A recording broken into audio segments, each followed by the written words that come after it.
नमस्कार दोस्तों, मैं हूं सुमित और आप देख रहे हैं गवर्नमेंट जॉब न्यूज़ चैनल। आज का पहला प्रश्न लेते हैं।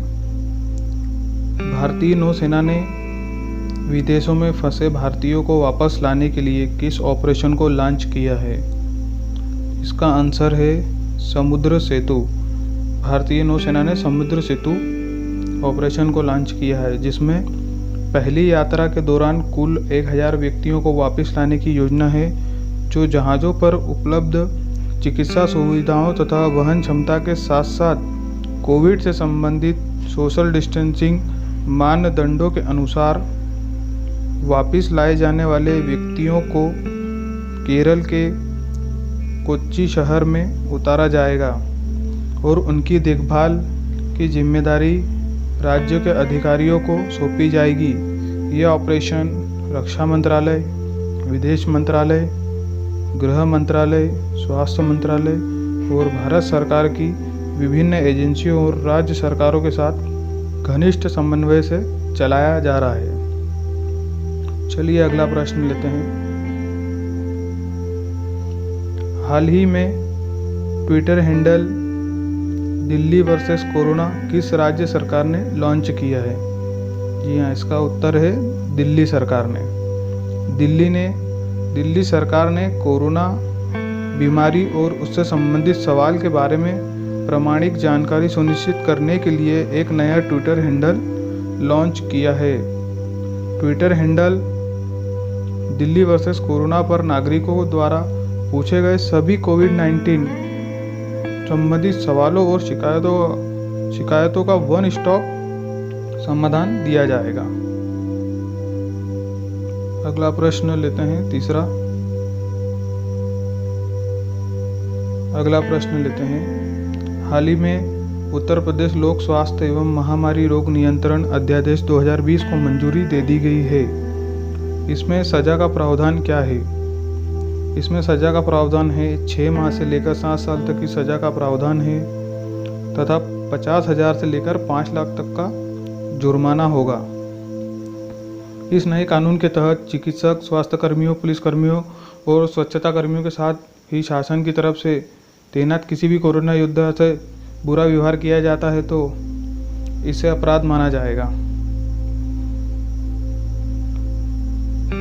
अगला प्रश्न लेते हैं। हाल ही में प्रधानमंत्री गरीब कल्याण योजना के तहत 39 करोड़ गरीबों के बैंक खातों में कितने पैसे डाले गए हैं? तो 34,800 करोड़ रुपए वित्तीय सहायता के रूप में डाले गए हैं। इसके बारे में थोड़ा सा और जान लेते हैं। कोविड-19 के दौर में केंद्र सरकार मुश्किलों का सामना कर रहे लोगों के बैंक खातों में पीएम गरीब कल्याण योजना के तहत आर्थिक मदद प्रदान कर रही है। इसके अलावा इस योजना के तहत राशन वितरण का काम भी बड़े पैमाने पर किया जा रहा है।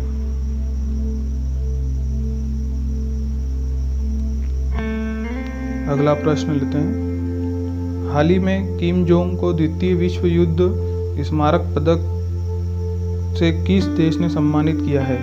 तो इसका आंसर है रूस ने।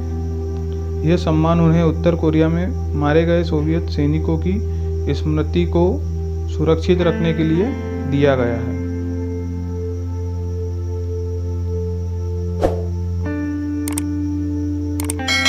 अगला प्रश्न लेते हैं। हाल ही में झारखंड के मुख्यमंत्री ने रोजगार के लिए कौन से 3 नई योजनाएं शुरू की है? तो पहली है बिरसा हरित ग्राम योजना, दूसरी है इसमें नीलांबर पीतांबर जल समृद्धि योजना, तीसरी है वीर शहीद पोतो हो खेल विकास योजना। इन योजनाओं के माध्यम से राज्य में लौट रहे 6 लाख मजदूरों को भी रोजगार उपलब्ध होगा। झारखंड सरकार ने ग्रामीण क्षेत्रों में श्रमिकों के लिए रोजगार उत्पन्न करने के उद्देश्य से 3 श्रम गहन कार्यक्रमों बिरसा हरित ग्राम योजना, नीलांबर पीतांबर जल समृद्धि योजना और वीर शहीद पोतो खेल विकास योजना की शुरुआत की।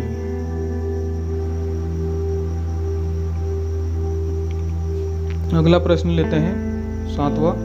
कोरोना वायरस कोविड-19 के कारण देश में लगे लॉकडाउन की वजह से देश में बेरोजगारी दर कितने प्रतिशत बढ़ गई है? तो इसका आंसर है देश में बेरोजगारी दर 27.11% बढ़ गई है। Centre for monitoring Indian economy ने देश में बेरोजगारी पर सर्वे रिपोर्ट जारी किया है। इस सर्वे रिपोर्ट के मुताबिक 3 मई को समाप्त हुए सप्ताह में देश में बेरोजगारी दर बढ़कर 27.11% पर पहुंच गई है। अगला प्रश्न लेते हैं। हाल ही में गरुड़ पोर्टल किस मंत्रालय द्वारा लॉन्च किया? इसका आंसर है नागरिक उड्डयन मंत्रालय। नागरिक उड्डयन मंत्रालय ने Directorate General of Civil Aviation DGCA की मदद से एक नया सरकारी प्राधिकरण relief for drone Garud portal शुरू किया है।